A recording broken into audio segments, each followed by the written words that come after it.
Hi there. Thank you for joining today. Whether you're with me live or watching after, I really appreciate you engaging in this topic because it's really important. I heard a statistic recently that almost scared me that 42% of Americans do not use any vacation days. Like, how can that be? And I used to work for a big Swiss company, and our European colleagues thought we were crazy in the US for not taking full advantage of our vacation days. But it got me to thinking is, yeah, of course I've been talking about it with clients lately because they're taking vacation and we're having to schedule around it. And I have vacation scheduled this summer. But it's more than just taking the vacation. It's taking advantage of the fact that the pace does slow down a little bit in the summer. Others are on vacation, customers, clients are on vacation. And so it gives us a little bit of breathing space that we don't get that often. So it felt like a good time for us to get together and talk a bit about how could we make the best use of that time, because it will pass. And so it's a good opportunity to think about how you might want to use that time strategically to benefit you and your career, but also to benefit your business. So let's see if I can make that case for you today. Really about um, maximizing that summer lull, the let up on the pace a little bit.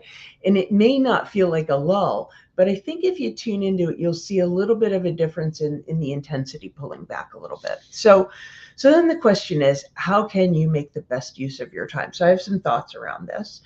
I think the big one and a big sort of overarching umbrella is for you to recharge your energy. Take advantage of that little bit less intensity and really think about what it would be for you to recharge. Like, I know I need a lot of time to myself to recharge. I kind of go off and return to my charging station, reading things, that kind of thing. But it is also connecting with friends. But you have to know for yourself what are the things you need to do to really recharge that energy, because there's a lot of evidence that shows that a well-rested leader, a balanced leader, is more capable of really that high level critical thinking that you all have to bring all the time, as well as leading your teams effectively. So either do it for yourself or do it for your team, but do it. Make sure that you're recharging your energy. It really does allow you to enhance your creativity and innovation, which you have to have on board in order to be competitive. And it really can allow you to open up to fresh perspectives, innovative ideas that really will drive business growth. So it might be something simple like do something differently. Like, I don't know, if you spend some time brainstorming with your team, do it outside, take advantage of the weather. Take the team offsite out to lunch, if it's a day that's not as packed with meetings. Just get a change of scenery, do something that you normally do a little bit differently, and that could unlock some creativity. Recharging your energy also just improves your decision making. That slower pace eases some of that mental fatigue that we feel at times, really leads to clearer critical thinking and more effective decision making. And you are bombarded with decisions all day long, all the time. So isn't it worth investing a little bit in improving the quality of your output in that area? Another area that you can take advantage of the slightly slower pace is to reset your priorities. It gives you an opportunity to think. You have your business plan for the year. We're halfway through. It's a good time to reevaluate that, really assess where are you towards your goals. Are your goals still the right ones? Do they need to be reset? Where are you towards those? Are there additional resources that you need to bring in, or opportunities that you can be taking advantage of to get you closer to goal? So yeah, we're halfway done, but we still have halfway to go. So it's a great time to really assess and reset those priorities to make sure you're going very purposefully where you want to be going for the rest of this year. Also, great time to do some strategic planning. You have fewer distractions. You can stay on topic a little bit longer and really focus, you know, on your long-term strategic planning. It's a really good time to think about and dream about maybe what you want the future direction of your business to be. You can come up with some big ideas, pressure test them a little bit, make sure that they fit. You have a little bit of space for that, so it's great to take advantage of it. And speaking of space, it's just sort of a good time for some breathing space for reflection on, taking a step back and consider your perspective and think about not just, we had just talked about, is your business where you want it to be? Are you halfway towards achieving your goal, given that we're halfway through the year? Those are great things to think about, but think about your own leadership as well. It's an opportunity for you to get some perspective on that, to think about what you have achieved and what your team has achieved. And are there any mid-course corrections you want to make while you still have enough time to do that for the rest of the year? So I think it's a great thing to think about in terms of you as a leader, but also think about your own personal development. This slower pace gives you an opportunity to work on any areas that you wanted to learn about. It could be reading, it could be taking a course, it could be listening to podcasts or TED Talks, whatever that is, to really bone up on a certain content area. If that's something that you've been wanting to do, nobody can make that time for you. You have to just make that a priority. So now's a great time to do it, to make sure you're meeting your own personal and professional development goals for the year. You might even need to think into next year about where you might want to be and start getting ahead of that. Now, I know it's June. We don't want to get into 2025 yet. Let's stay with this year. But sometimes you need to think ahead about what the destination is in order to know how you want to make best use of this time. Dreaming and innovating about your business, about your career, about your team is a great thing to do when you have a little bit of creative space, because you never know what you're going to come up with, either for your business or for the growth and improvement of your team. It might be a new business opportunity. It might just be creating efficiencies where you are, or doing something that enhances the quality of work life for your team. It's a great time to think about what those things are. And don't forget about your own career and what your priorities are and the vision that you have for that. And if you don't feel really clear on what's the vision for your career, it's a great time to do some work on that. Let yourself dream a little bit. Let yourself envision where you want to be, if it's 2 years from now, if it's 5 years from now, if it's right before retirement. If you haven't done some thinking about that in a while, it is absolutely worth doing. Where do you see yourself for the next step? And this doesn't in any way assume that you're not happy right where you are. But for most of us, right where we are is not right where we want to finish. So there are next steps for you. So it's great to think about that. If you feel like maybe you're plateaued or you're a little bit bored, perhaps, is definitely a reason to think about it. But even if you're very happy where you are, stay on top of that. Thinking ahead and working towards the next thing can make sure that you stay really happy and satisfied like that. So it's definitely worth doing, especially because you have some time left in the year to, if it is learning a new skill, it might be taking a course. It may take you a little bit of time to get approval for whatever investment you want to make. So now's the time to think about what that is and make those requests, put that plan in action so that you really can accomplish what you want to by the end of the year.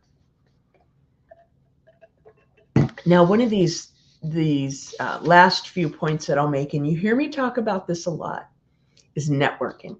This is a great time to expand or warm up your network. I always say the best time to do that is before you need it.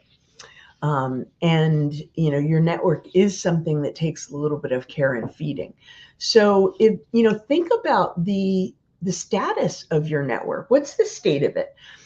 if you're somebody that's great at keeping your network warm all the time, great, just keep going. Maybe think a little bit about some folks that are sort of next on your list, or the folks that you haven't talked about in a little while, and make them a priority. But if you're someone like most of us that lets your network go a little bit cold, or does it sort of opportunistically rather than very purposefully to keep your network warm, it's a good time to do some thinking and planning for what you may want to accomplish there for the rest of the year. I mean, I know when I was in corporate, like the people that I networked with were the people that were in my world anyway, because I was so busy and, head down, getting the work done, looking at my own team. And now that I'm out in the world, the networking is really important for a lot of different reasons. Yeah, it helped me build my business for sure. But at this point, my business is pretty much where I want it to be. I could probably take another 1 or 2 clients. It's not like I'm looking to build that side. I'm doing corporate work and things like that. But my network is where I get that. And it's more important now than it ever was if I want to be connected to the world. So I do more of it on an ongoing basis. And the thing that I can tell you is what used to hold me back when I was in the corporate world was overthinking it, thinking about how, well, this person doesn't want to hear from me. I haven't talked to them in 5 years, or we were really good friends 7 years ago when we worked together and we haven't spoken to each other in a while. I can promise you that that person will be happy to hear from you. And if they aren't, then maybe they won't return your call. But we get in our own way by talking ourselves out of taking action on our network. And it's not just, it definitely is good for you in your career, but it's bigger than that. It's getting ideas from outside the 4 walls of your own company, or in other aspects of your same company, other areas of your same company. It's getting new ideas. It's innovating. It's finding out what's going on in the world. What are your competitors doing? Who's hiring? Who's starting new businesses? Those kinds of things. So there's every reason to keep your network going. And when things are a little bit slower in the summer, it's the perfect time to make that happen. I have some specific thoughts around sort of a strategic approach that you can take to networking if you need to get it going again. So feel free to reach out about that if that would be helpful for you. And the networking can take a couple of different ways, a couple of different approaches. It can be strengthening relationships that are already ongoing. It can be rekindling relationships of people that you haven't talked to in a long time, or it could even be making new connections. If there's a company that you've been following or some industry leader that you've been following, there may be an opportunity to connect with them and network with them a little bit more closely, or someone else that follows them. So think about all of those aspects, the folks that are in your world, if you want to be a little bit more purposeful about it, folks that you've lost connection with, and folks that you are interested in making new connections with. And then if there's one last thought about the benefit of taking advantage, or something you can do to take advantage of the slightly less intense pace over the summer, it's really about resetting your balance. This time can really be used to reconnect with family, with friends, with other colleagues, to pursue hobbies, to do something that you just really want to do. Take the opportunity. There's no better time than the summer when things do ease up a little bit. That is not selfish.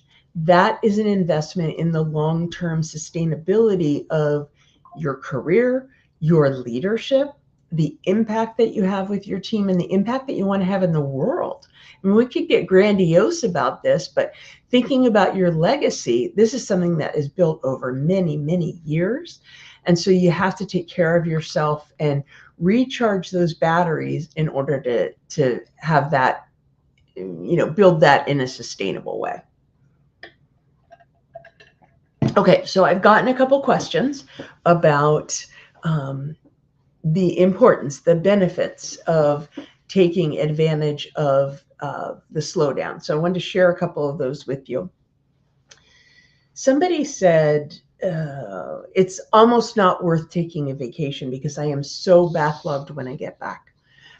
And excuse me, I understand that it almost feels like it might not be worth it. I remember those days, But here's the thing, you just have to choose to do it. Yeah, you may pay the price when you get back, but there's ways of managing that too, because miraculously, a lot of the things that come into your inbox while you're away are not that important by the time you get back. So they all may not need attention. You just have to decide to do it. And one of the things to think about, excuse me, one of the things to think about is it's not just for you. You're providing excellent leadership by example by taking a break. If you don't ever take a break, it is not okay for your team to ever take a break.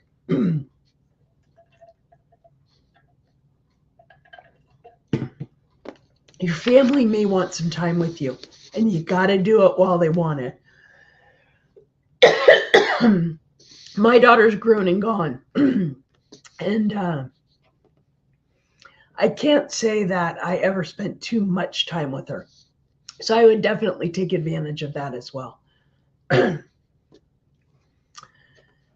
Another question that I got was, excuse me, I'm so burnt out that when I finally take a break, the last thing I want to think about is work and my career.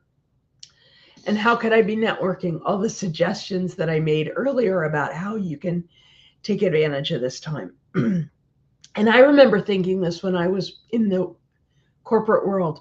I felt like I had two speeds. I was either in high gear or I was like in neutral or maybe even park. So keeping it on simmer wasn't really a way that I operated. But if that's how you feel, okay, just take a break. That's a way to recharge those batteries so that you can hit it when you come back.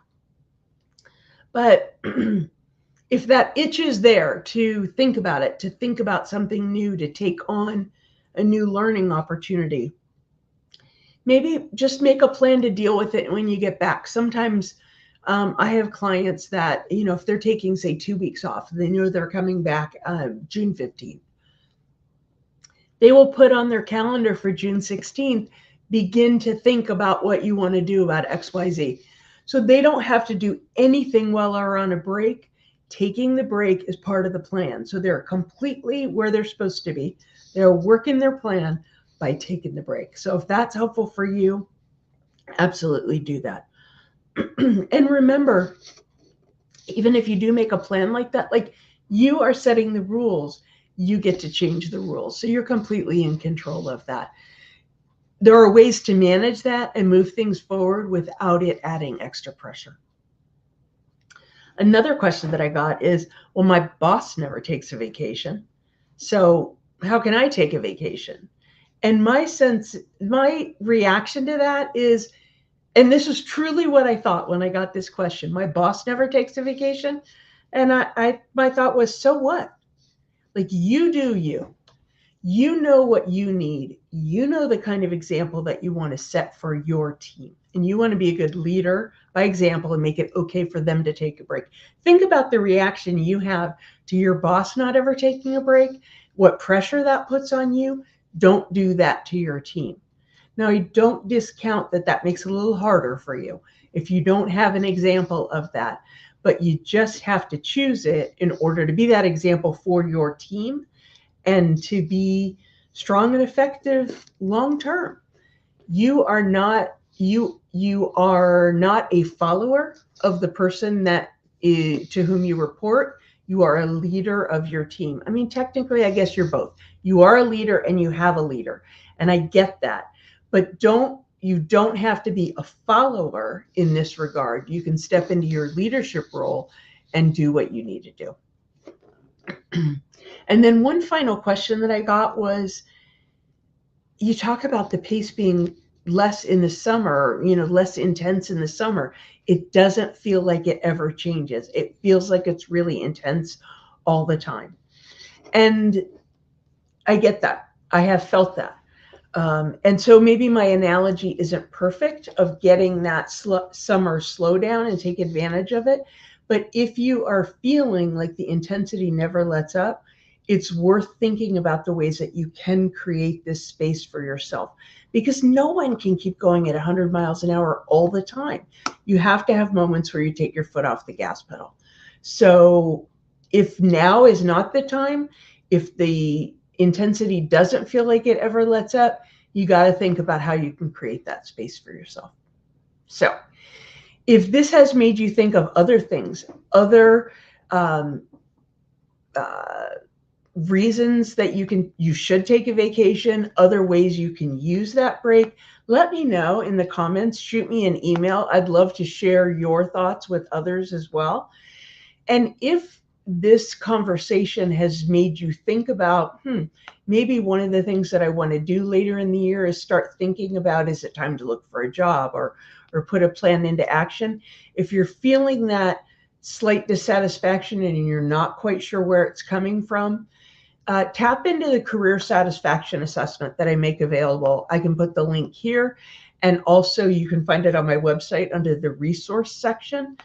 It gives you a great place to start to think about what might be causing that discomfort that you didn't used to feel. So tap into that. It's available for you for free, and it's a great place to start thinking about it. So with that, let me wish you a wonderful summer. I hope you have some vacation plans. I do. I'm going up to the Adirondacks for 10 days with my family and some friends. That's my happy place where I recharge my batteries. So I hope you have your own plans and that you really enjoy it. See you soon.